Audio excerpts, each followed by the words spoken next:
गरीब और गरीब होता जा रहा है, अमीर और अमीर होता जा रहा है। जाति के नाम पर एक जाति को अपमान झेलना पड़ रहा है, एक जाति को सम्मान मिल रहा है। तो ये गैर बराबरी की व्यवस्था आज भी ज्यों की त्यों बनी हुई है। इसके लिए जिम्मेदार कौन हैं? वे लोग जिम्मेदार नहीं हैं जो लोग इस खाई को बढ़ा रहे हैं। जिम्मेदार हैं आप और हम, क्योंकि हमने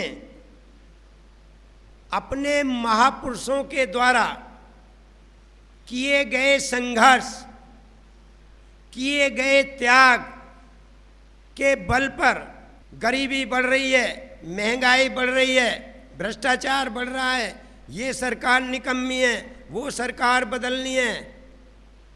ये चलता चला रहा 70 साल से, लेकिन ना गरीबी दूर हुई, ना महंगाई दूर हुई, ना भ्रष्टाचार दूर हुआ, सब बढ़ता चला जा रहा है। क्यों? क्योंकि आप लोग सुनते नहीं, और जब आप सुनते नहीं तो तुम्हारी भी कोई सुनने वाला पैदा नहीं होगा। अगर अपनी सुनाना चाहते हो तो आपको सुनना पड़ेगा ध्यान से, और सुनने के साथ साथ लिखना भी पड़ेगा। लेकिन अगर नहीं लिख पाए हो तो कम से कम अपने ध्यान को, अपने मन को यहाँ पर रखिए।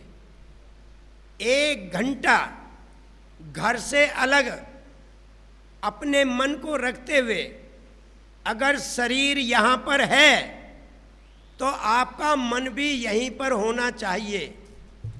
यदि मन आपका घर पर है और शरीर यहाँ पर है तो ऐसे बैठने से कोई भला होने वाला नहीं है। तो मेरा भाषण नहीं है, आपके जीवन में परिवर्तन कैसे आएगा, आप लोग सम्मान का जीवन कैसे जिएंगे, मैं उन चीज़ों को आपके सामने रखना चाहता हूं। अभी मैं भूमिका बना रहा हूं, अभी आपको उस बिंदु पर चर्चा कर रहा हूं जिसको मुख्य मुद्दा बनाकर बहुजन समाज पार्टी इस संघर्ष को आगे ले जा रही है। क्योंकि जब तक हम मुद्दे को नहीं जानेंगे, समस्या को नहीं जानेंगे, उस समस्या का कभी समाधान नहीं होगा। समस्या आपकी यही है जो इस देश के अंदर सामाजिक और आर्थिक गैर बराबरी है। इसको बराबरी में लाने के लिए इस मीटिंग का आयोजन किया गया है, और कोई मकसद नहीं है। लेकिन आपने कभी सोचा नहीं कि हम गरीब क्यों हैं, हम कमज़ोर क्यों हैं, हम पर जुल्म क्यों होता है, हमारा शोषण क्यों होता है। कभी नहीं सोचा। आज पिटे हैं, 8 दिन पीछे भूल गए। आज धोखा खाया है, 1 महीने बाद भूल गए। आज शोषण हुआ है, फिर जिन्होंने शोषण किया है उन्हीं की बात को हम मानते रहे हैं। ये असली कारण है। इसके लिए जिम्मेदार आप हैं।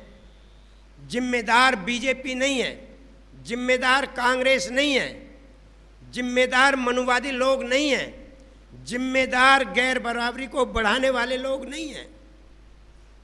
फिर कौन है? वे लोग जिन्होंने इन महापुरुषों की कुर्बानी के कारण आज खाना सीख गए, पहनना सीख गए, बोलना सीख गए, और सम्मान की बात करने लग गए। वे लोग कसूरवार हैं। उन लोगों ने कभी नहीं सोचा कि समाज को, जो अनपढ़ समाज है, जो अज्ञान समाज है, जो गरीब समाज है, हमारी भी जिम्मेदारी बनती है कि हम उसको जगाएं। लेकिन जिसकी नौकरी लग गई, जो कलेक्टर बन गया, जो एसपी बन गया, जो इंजीनियर बन गया, जो डॉक्टर बन गया, जो बिजनेस में संपत्ति इकट्ठी कर ली, दुकान अच्छी चलने लगी, वो सब को भूल गया।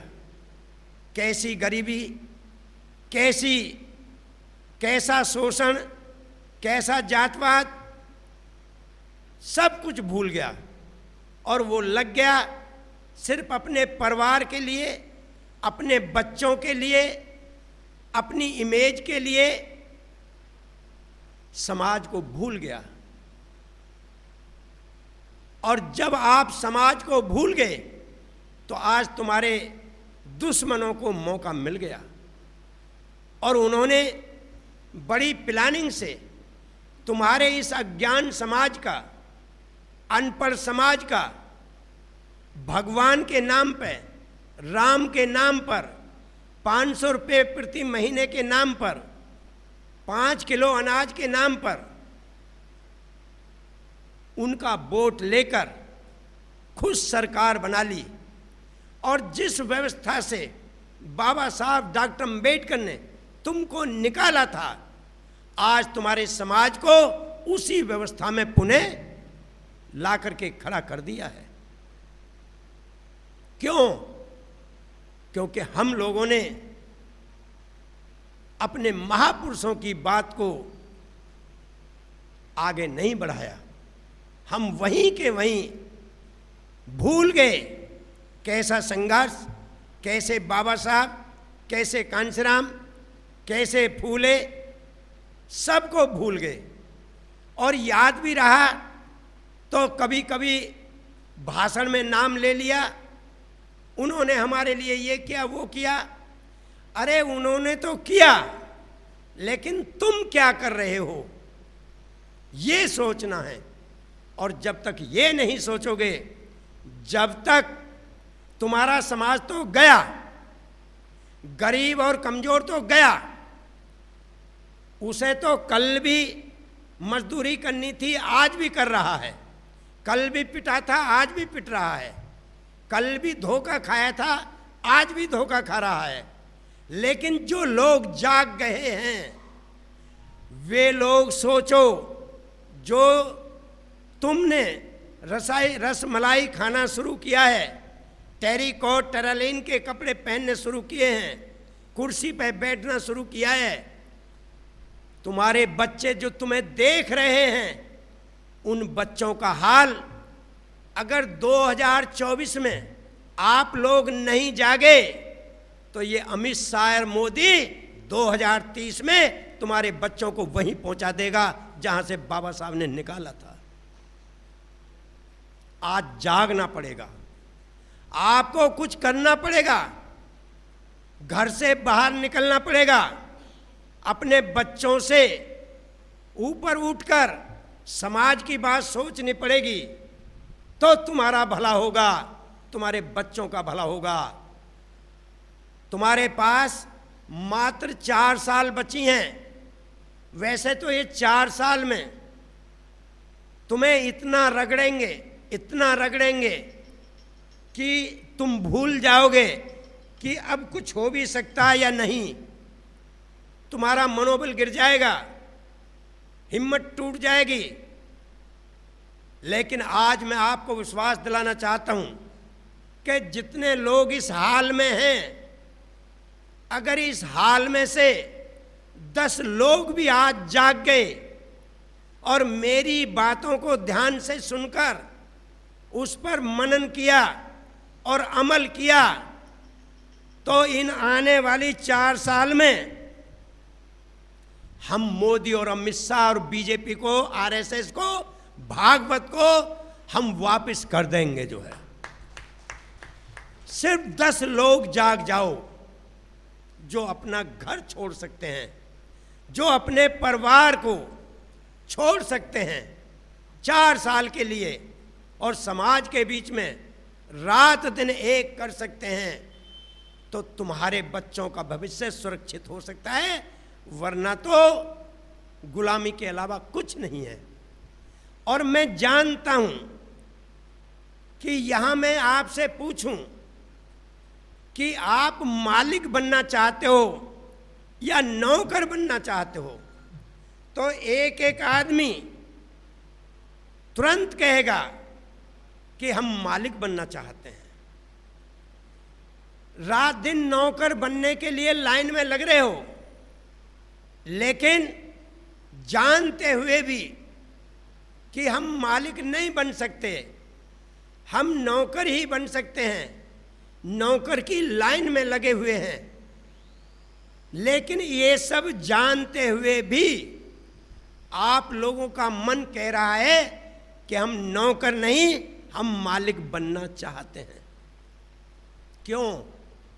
क्योंकि आप ये भी जानते हो कि मालिक का हमेशा सम्मान होता है, नौकर का कभी सम्मान नहीं होता। उसका रोज सुबह शाम अपमान होना ही होना है, लेकिन मालिक का कभी अपमान नहीं होता। इसलिए आप लोग मालिक बनने की बात को स्वीकार करते हो, लेकिन मालिक कौन बनेगा? नौकरी करनी कोई बुरी बात नहीं है, परिवार को चलाना है, रोजगार चाहिए, तो नौकरी करना मजबूरी है। लेकिन नौकरी करते करते अगर ये सोच लो कि क्या सारे जीवन हमें नौकरी बनना है? नहीं, नौकरी करते करते हम लोग मालिक बनने का तरीका खोज लें तो आप खोज सकते हो, मालिक बन जाओगे, एक न एक दिन जरूर बन जाओगे। सिर्फ ये देखो कि मैं जिस मालिक की नौकरी कर रहा हूं वो मालिक कैसे बना है। आपने जरा भी सोचने का काम किया तो आप मालिक बन जाएंगे। लेकिन मालिक बनने से पहले जो मैंने नौकरी के बारे में बताया है कि नौकर का अपमान होता है, मजदूर का अपमान होता है, सम्मान किसका होता है, अपमान किसका होता है? अपमान कमजोर का होता है, सम्मान ताकतवर का होता है। देख लेना कहीं भी जाकर के निया, जो कमजोर आदमी है वो ऑफिस में जाएगा, गिड़गिड़ाएगा, बाबूजी बाबूजी साहब मेरा एक बीपीएल कार्ड बना दो। साहब क्या कहेगा? चल चल पिचट, बाहर निकल, अरे इसे बाहर निकालो, कल लाना परसों आना। और दूसरी तरफ एक ताकतवर जो बेईमान है, झूठा है, वो सीधा जाता है, 10 आदमियों का नाम लिख के फर्जी, हाँ भाई मुझे देर हो रही है, जरा ये 10 बीपीएल कार्ड बना के दे जल्दी। जी सर बैठिए, अभी दे रहा हूं। उस ताकतवर फर्जी बेईमान के 10 कार्ड बन जाते हैं 1 सेकंड में, लेकिन उस गरीब सेवा करने वाला, मेहनत करने वाला, उस गरीब कमजोर का एक असली कार्ड नहीं बनता। क्यों? क्योंकि ये प्रकृति का नियम है, किसी व्यक्ति का नियम नहीं है। प्रकृति ने नियम बनाया है कि ताकतवर की बात मानी जाएगी, कमजोर की बात नहीं मानी जाएगी। लोग कहते भी हैं शक्ति की पूजा होती है, आप सब लोग जानते हो, हर जवान पर है, शक्ति की पूजा है।